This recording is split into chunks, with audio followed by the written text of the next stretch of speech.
사도신경으로 저희들의 신앙을 고백하겠습니다.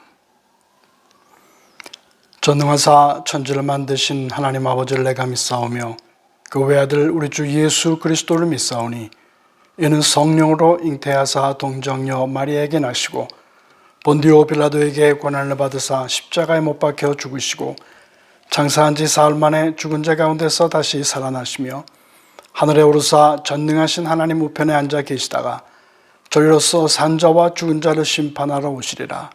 성령을 믿사오며 거룩한 공회와 성도가 서로 교통하는 것과 죄를 사하여 주시는 것과 몸이 다시 사는 것과 영원히 사는 것을 믿사옵나이다. 아멘. 기도하겠습니다. 사랑이 풍성하신 여호와 하나님 감사드립니다. 하나님 앞에 나왔습니다. 신령과 진정으로 예배드리기를 원합니다. 하나님께서 저희들의 마음을 사로잡아 주시옵소서. 말씀에 사로잡히게 하시고 성령의 충만함을 받기를 원합니다. 그래야 살아계신 여호와 하나님을 바라보고 주 예수 그리스도의 이름을 부르며 성령의 도우심 받아 저희들의 예배가 하나님 앞에 바로 올려 드릴 수 있도록 하여 주시기를 원하옵니다. 하나님께서 준비하신 귀한 하늘의 복이 저희들의 심령과 저희들의 삶과 저희들이 하는 모든 일들 위에 부어질 수 있게 하여 주옵소서. 세상은 어지럽고 매우 힘들지만 그러나 여호와 하나님께서는 이 모든 것을 다스리시며 저희들에게 가장 선한 일, 가장 좋은 것들로 예비하시고 인도하실 줄로 믿습니다. 주님의 귀한 성도들 하나님의 복을 받아 온 세상에 나눠줄 수 있는 귀한 주님의 종들이요 사도들 되어질 수 있도록 하여 주시기를 간절히 빌고 원합니다. 하나님 앞에 나오지 못할 죄들이 혹시 저희 가운데에 있습니까? 다시 한번 주 예수 그리스도의 십자가를 바라봅니다. 나의 모든 죄를 지시고 십자가에 달려 돌아가신 예수 그리스도 그 은혜를 바라보며 부활의 예수 그리스도 안에서 저희들도 새로운 몸을 입고 새로운 마음으로 주님 앞에 신령과 진정으로 예배드릴 수 있는 자격을 주시기를 간절히 빌고 원합니다. 예수 그리스도의 이름으로 기도드리옵나이다. 아멘. 아멘. 반갑습니다. 아름다운 계절이 되었습니다. 이제는 자카란다가 온 세상에 가득가득 피어져서 하나님의 영광이 하늘에서 내려오는 것 같은 귀한 은혜가 저들의 모든 삶에도 가득 채워질 줄로 믿습니다. 코로나 바이러스 때문에 여전히 걱정이 있기는 합니다. 다행히 호주나 뉴질랜드는 많이 좋아졌습니다. 조금씩 완화되어져 가고 있습니다. 그러나 겨울이 되어가는 북반구에서는 걱정이 대단히 많습니다. 유럽 같은 경우에는 더욱 심해졌습니다. 하루에 전 유럽에서 약 한 20만 명의 확진자가 생기고 있습니다. 미국에서는 이번 겨울을 지나면서 약 한 합계 50만 명의 사망자가 생길 것으로 생각을 합니다. 호주도 조금 완화되어서 어떤 교회당에서는 300명까지 모일 수 있게 되었지만 여전히 마스크를 써야 하고 찬양을 할 수 없으며 식사와 성경 공부는 금지되어 있습니다. 백신이 지금 열심히 개발하고 있지만 개발되어도 한 1년쯤 지나야 저희들이 맞을 수 있을 것 같습니다. 이 어려운 때에 많은 스트레스가 있지만 더욱 여호와 하나님 그 한 분만 의지하고 저희들의 어려움을 이겨나갈 수 있기를 바랍니다. 그것이 저희들이 살 수 있는 유일한 길이기 때문에 그렇습니다. 오늘은 시편 35편을 설교합니다.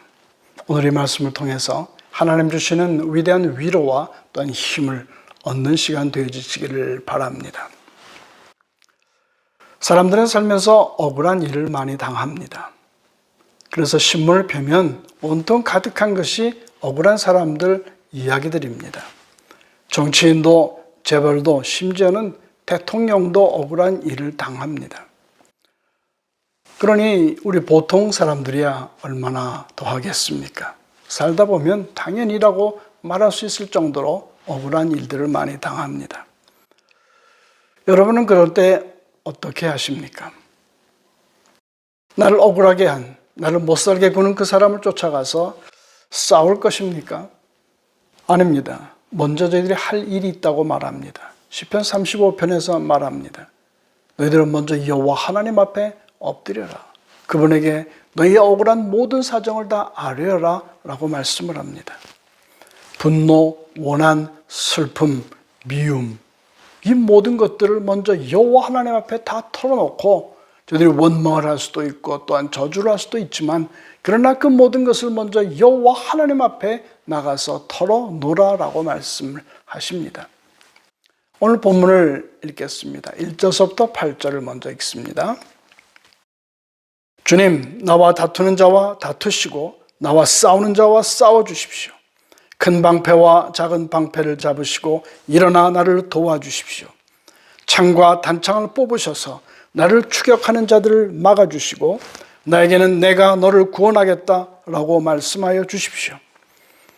내 목숨 노리는 자들을 부끄러워 무색해 하시고 나를 해치려는 자들도 뒤로 물러나 수치를 당하게 하여 주십시오. 그들을 바람에 날리는 겨처럼 흩으시고 주님의 천사에게서 쫓겨나게 하여 주십시오. 그들이 가는 길을 어둡고 미끄럽게 하시어 주님의 천사가 그들을 추격하게 해 주십시오. 몰래 그물을 치고 구덩이를 파며 이유 없이 내 생명을 빼앗으려는 저 사람들에게 멸망이 순식간에 닥치게 하시고 자기가 친 그물에 자기가 걸려서 스스로 멸망하게 해 주십시오. 멸망하게 해 주십시오. 다윗의 기도입니다. 하나님께 드리는 기도입니다. 어려움을 당할 때, 억울한 일을 당할 때 하나님께 먼저 엎드려서 드리는 기도입니다. 그러나 기도가 좀 셉니다. 나에게 나쁜 짓을 한 사람을 멸망시켜 주십시오. 그런 기도를 드립니다. 그래서 이 시편을 저주시라고 합니다. curse, 저주하는 것. 저주시라고 합니다. 하나님, 나에게 나쁜 일을 한 그 사람들을 멸망시켜 주십시오. 그렇게 호소하는 시입니다. 그런데 저희들은 좋은 크리스찬들이기 때문에 이 저주라고 하는 말을 들으면 조금 마음이 불편합니다. 예수님 말씀이 기억나기 때문입니다. 70번씩 7번이라도 용서하여라. 원수를 사랑하라. 악을 악으로 갚지 말고 악을 선으로 갚아라라고 예수님이 말씀하셨기 때문입니다. 그래서 이 시편의 앞뒤를 살펴보면 다윗의 전 일생을 한번 저희들이 들춰봅니다. 자세히 보시면 다윗은 하나님께 나가 그런 기도를 드리긴 했지만, 저주의 기도를 드리기는 했지만, 나의 원수들을 멸망시켜 주십시오라고 하는 기도를 드리긴 했지만, 그러나 그의 삶에서 직접 나서서 자기 손으로 원수 갚은 일은 없습니다. 많은 예가 있지만 두 가지 예만 들어보겠습니다. 첫 번째는 사울 왕과 관계된 일입니다. 사울 왕은 이스라엘의 첫 번째 왕입니다. 다윗을 불러다가 궁정에서 일을 하도록 했습니다. 그런데 이 사울 왕은 다윗의 원수가 됩니다. 하루는 다윗이 사울에게 쫓겨서 동굴에 숨었습니다. 다윗을 쫓다가 사울은 용변이 급해졌습니다. 그래서 그 동굴에 들어왔죠. 밖을 내다보면서 동굴에서 쭈그리고 앉아 변을 보고 있습니다. 근데 동굴의 뒤쪽 어두운 쪽에서는 다윗이 숨어 있습니다. 다윗은 사울의 뒤통수가 너무나도 잘 보입니다. 사울은 뒤에 있는 다윗이 보이지 않습니다. 있는 줄 모릅니다. 그때의 절대절명의 기회입니다. 원수인 사울, 그 뒤통수를 바라보면서 돌을 하나 들어 그의 머리를 치면 그의 10년 묵은 모든 원수가 다 사라져버리는 그런 때입니다. 치면 됩니다. 죽이면 됩니다. 원수를 갚을 수 있습니다. 그러나 다윗은 그러하지 않습니다. 원수를 갚을 절호의 기회가 왔는데도 그러하지 않습니다. 변을 보고 있는 그 사울의 옷을 몰래 베어 그것만 가지고 있습니다. 이제 용변이 끝이 나고 멀리 떠나가는 사울을 다윗은 부릅니다. 부르면서 이런 이야기를 합니다. 사무엘상 24장 11절에서부터 12절 말씀입니다. 내 아버지, 즉 사울왕을 말합니다. 내 아버지여 보소서, 내 손에 있는 왕의 옷자락을 보소서. 내가 왕을 죽이지 아니하고 겉옷 자락만 베었은즉 내 손에 악이나 죄과가 없는 줄을 오늘 아실지니이다. 왕은 내 생명을 찾아 해하려 하시나 나는 왕에게 범죄한 일이 없나이다. 여호와께서는 나와 왕 사이를 판단하사 여호와께서 나를 위하여 왕에게 보복하시려니와 내 손으로는 왕을 해하지 않겠나이다. 다윗은 자기 손으로 원수를 갚지 않습니다. 원수 갚는 것은 내 손에 달린 것이 아니라 하나님께 달렸다라고 하는 그런 믿음 때문입니다. 두 번째는 다윗이 좀 나이를 먹었을 때입니다. 가장 사랑하는 아들 압살롬이 반란을 일으킵니다. 당시에 다윗은 여전히 왕 자리에 앉아 있습니다. 싸우면 당연히 이길 수 있습니다. 그러나 다윗은 말합니다. 어찌 내가 사랑하는 아들과 싸우겠느냐? 라고 하면서 왕좌를 내려옵니다. 그때 피난 가다가 사람들이 그를 향해서 막 야단치고 저주할 때에 그거 다윗이 하는 말을 들어보십시오. 사무엘하 16장 10절입니다. 왕이 이르되, 즉 다윗이 이르되 그가 저주하는 것은 여호와께서 그에게 다윗을 저주하라 하심이니. 원수가 다윗을 저주하는 것을 들으면서 그는 그것을 하나님의 음성으로 듣습니다. 하나님이 저 사람을 시켜서 나에게 저주하는 것이 아니냐. 다윗은 지금 하나님 앞에 내가 혹시 저지른 죄가 있지 않는가?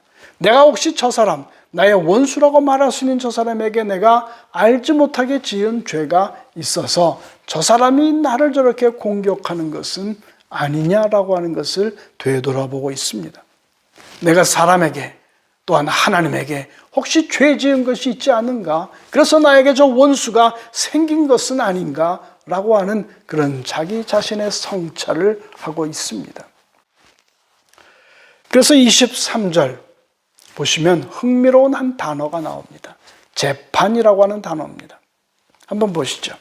35편 23절입니다. 나의 하나님, 나의 주님, 분발하여 일어나셔서 재판을 여시고 시비를 가려 주십시오. 라고 말합니다. 재판하는 데는 세 사람이 있습니다. 정의로우신 재판장이신 여호와 하나님이 있고, 이제 원수를 벌하기를 원하는 나, 원고가 있습니다. 그리고 저쪽에는 피고, 즉 나의 원수가 있습니다. 근데 하나님께서 이제 재판을 하십니다. 재판을 하다 보면 물론 나의 원수의 죄도 드러나지만 나의 죄도 드러날 수 있다는 것이죠. 그게 바로 재판입니다. 내 원수만 나쁘다고 하지 말고 나 자신도 살펴보자라고 하는 것입니다. 하나님의 공정한 재판 가운데에서 내가 과연 죄가 하나도 없느냐, 나는 죄가 하나도 없고 저 사람만이 죄가 100% 있느냐라고 하는 것을 따져보라는 것입니다. 사실 그렇게 내 자신 속을 뒤집어서 죄를 하나씩 들춰보기 시작을 하면 결국은 알게 되어집니다. 내 자신도 죄인이구나. 내 죄가 크구나. 나는 죄인의 괴수로구나. 라고 하는 것을 깨닫지 않을 수가 없습니다. 오죽하면 내 죄를 위해서 예수 그리스도께서 십자가에 달려 대신 죽으셨겠는가라고 하는 생각이 들지 않을 수 없습니다.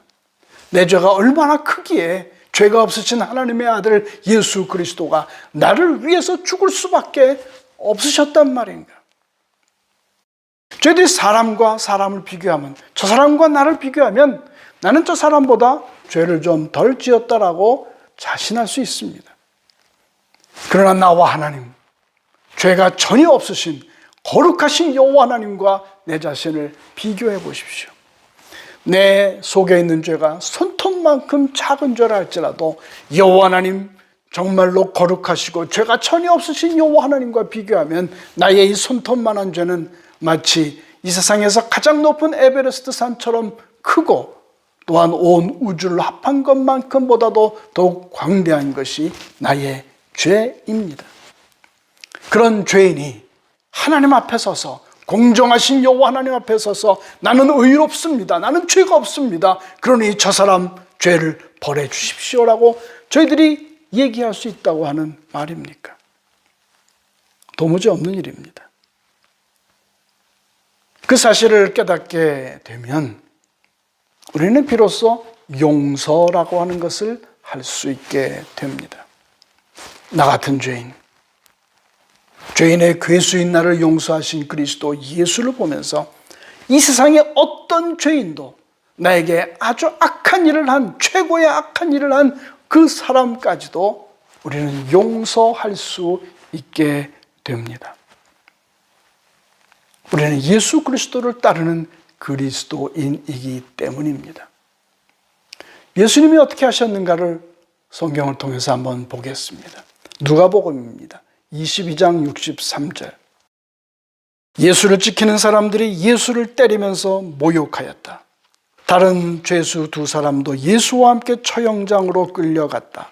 그들을 해골이라 하는 곳에 이르러서 거기서 예수를 십자가에 달고 그 죄수들도 그렇게 하였는데 한 사람은 그의 오른쪽에 한 사람은 그의 왼쪽에 달았다. 그때 예수께서 말씀하셨다. 아버지, 저 사람들을 용서하여 주십시오. 저 사람들은 자기네가 무슨 일을 하는지를 알지 못합니다. 예수님 옆에는 두 죄인이 있었습니다. 한 사람은 예수 그리스도가, 죄 없으신 하나님의 아들 예수 그리스도가 죽으시는 걸 보고 회개합니다. 그러나 또한 강도는 회개하지 않습니다. 너도 죄를 지었기 때문에 거기 올라가 있지 않느냐라고 비난하고 또한 저주합니다. 그 주위에 있는 많은 사람들도 그렇습니다. 바리새인들, 모든 유대인들, 또는 로마인들, 이들은 예수 그리스도를 죄인이라고 못 받고 있습니다. 그 상황 속에서 예수 그리스도는 말씀하십니다. 저들은 저희가 하는 일이 어떤 것인지를 모릅니다. 그들의 죄를 용서하여 주시옵소서. 그리스도 예수의 마지막 말씀입니다. 그들의 죄를 용서하여 주옵소서. 그들 중에 바로 내가 끼어 있습니다. 여러분도 끼어 있습니다. 바로 그 예수 그리스도의 용서 때문에 우리는 그리스도 예수로 인하여 하나님의 아들, 하나님의 귀한 자녀가 되어질 수 있지 않았습니까? 그래서 우리는 이 세상을 떠나 영원한 하나님 나라에 들어갈 수 있는 권리를 받지 않았습니까? 그리스도 예수의 용서 때문입니다. 그 예수 그리스도의 용서를 경험한 그리스도인들은 이제는 어떤 사람도, 어떤 악인도 저주하지 아니하고 오히려 용서할 수 있게 되어집니다. 결론입니다. 지금 저희들이 살고 있는 세상은 대단히 시끄럽습니다. 그 이유가 있다면 단 한 가지입니다. 용서하지 않기 때문입니다. 용서하지 않기 때문입니다. 그러다가는 모두가 다 죽습니다. 죽을 수밖에 없습니다. 이태리의 시골 한 지방에 두 가문이 살았습니다. 마시모 가문과 세르지오 두 가문입니다. 이 동네에는 하나의 법칙이 있었습니다. 복수의 법칙입니다. 마시모 가문의 한 젊은이가 실수로 세르지오 가문의 한 사람을 죽였습니다. 그러자 세르지오 집안에서는 가만히 있을 수가 없었습니다. 원수를 갚아야만 했습니다. 살인자를 찾아갔습니다. 그를 죽였습니다. 그러자 마시모 집안에서는 세르지오 집안의 그 살인자를 찾아서 또 죽입니다. 계속해서 이와 같은 일들이 반복되어집니다. 그러다가 마시오 집안의 모든 사람들이 다 죽습니다. 이제 남은 것은 세르지오 집안의 단 한 사람입니다. 그도 세월이 지나고 나이가 먹음으로써 결국 그는 세상을 떠나고 맙니다. 결국은 마시모나 세르지오 두 가문의 사람들은 하나도 남지 않습니다. 세상에 남아 있을 수가 없었습니다. 복수의 끝은 우리 모두의 죽음입니다. 그리스도 예수께서는 그 죽음을 향한 저주의 고리를 끊으시기 위해서 이 땅에 오셨고 십자가에 죽으셨습니다. 그러면서 온 세상을 향해서 선포하셨습니다. 용서하라. 나는 용서한다. 모든 죄인들을 용서한다. 그러므로 너희도 용서하라. 라고 말씀하십니다. 그러므로 우리가 살면서 억울한 일을 당하고 또한 복수하고자 하는 그런 마음이 생길 때에 오늘의 시편을 꼭 기억하십시오. 세 가지입니다. 혹시 내가 잘못한 것이 있지는 않는가? 나의 잘못으로 인해서 저 같은 사람이 악한 일을 나에게 하고 있는 것은 아닌가? 먼저 자신을 살피십시오. 그리고 만약에 복수해야 할 일이 있다면 그 복수는 여호와 하나님 앞에 맡기십시오. 사람이 하는 것이 아닙니다. 사람이 하는 것은 용서입니다. 그리스도 예수가 하셨던 것처럼 우리는 용서할 뿐입니다. 용서하는 자가 결국은 승리합니다. 용서하는 자가 결국은 모든 사람을 살리는 것입니다. 그리스도 예수가 우리 모두를 살리신 것처럼 우리도 용서하기 시작하면 우리 주위에 있는 모든 것들이 살아나기 시작합니다. 그런 사람의 인생은 마지막 9절에서부터 10절의 그 말씀과 같습니다. 같이 한번 봅시다. 9절입니다. 그때에 내 영혼이 주님을 기뻐하며 주님의 구원을 크게 즐거워할 것이다. 주님과 같은 분이 누굽니까? 주님은 약한 사람을 강한 자에게서 건지시며 가난한 사람과 억압을 받는 사람을 약탈하는 자들에게서 건지십니다. 이것은 나의 뼛속에서 나오는 고백입니다. 뼛속에서 나오는 고백. 가장 우리의 마음과 또 육체 가운데 깊은 곳에서부터 나오는 고백이라고 하는 것입니다. 우리가 죽는 한이 있더라도, 우리들이 약해서 신음하며 쓰러진다 할지라도 그 고백은 영원히 사라지지 않을 고백이어야 한다는 것입니다. 여러분도 이 고백을 가지고 평생을 살아갈 수 있기를 바랍니다. 여호와 하나님이 모든 것이다. 여호와 하나님께서 나의 모든 원수를 갚아주신다. 우리가 할 것은 오직 용서뿐이다. 이 믿음의 고백을 가지고 살게 되어지면 우리의 영혼이 삽니다. 우리의 모든 원한이 그리스도 예수 안에서 풀리게 되어질 줄로 믿습니다. 찬양하겠습니다.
기도하겠습니다. 사랑의 하나님, 고맙습니다. 시편 35편을 통해서 저희 그리스도인들이 어떻게 살아가야 할 것을 배웠습니다. 아버지 하나님, 살다 보면 억울한 일, 힘든 일, 또한 원수 갚고 싶은 일들이 있습니다. 우리 속에 분노가 치어며 오르며 우리들의 뼈를 깎는 그 같은 슬픔과 아픔과 원통함이 우리의 생명을 갉아먹을 때가 있습니다. 아버지 하나님, 이제 그 모든 원하는 여호와 하나님 앞에 맡길 수 있게 하여 주시기를 원합니다. 그러면서 예수 그리스도를 바라보게 하여 주옵소서. 그리스도 예수께서는 나의 죄를 지시고 십자가에 달려 죽으시면서 내가 너를 용서한다.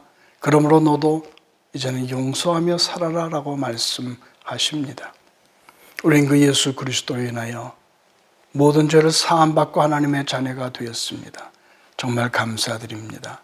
이제는 그리스도 예수를 따라 우리도 용서하며 살게 하여 주옵소서. 저들의 건강과 경제 생활을 지켜주옵시고, 비록 코비드로 인해서 많은 것이 제약되어진다 할지라도 오히려 마음은 더 풍성해서 많이 나누고 도우며 사랑하며 용서하며 사는 저희들 되게 하여 주옵소서. 이제는 우리 주 예수 그리스도의 은혜와 하나님 아버지의 크신 사랑하심과 성령의 충만토록 교통하심이 머리 숙인 주님의 신실한 백성들 위해 이제로부터 영원히 함께 계실지어다. 아멘. 아멘. 고맙습니다. 예배 마쳤습니다. 이번 주 수요일 수요예배가 저희 집에서 있습니다. 12시입니다. 한 주일 동안 하나님 주신 은혜로 힘있게 멋있게 또한 풍성하게 잘 살아나갈 수 있기를 항상 기도하겠습니다.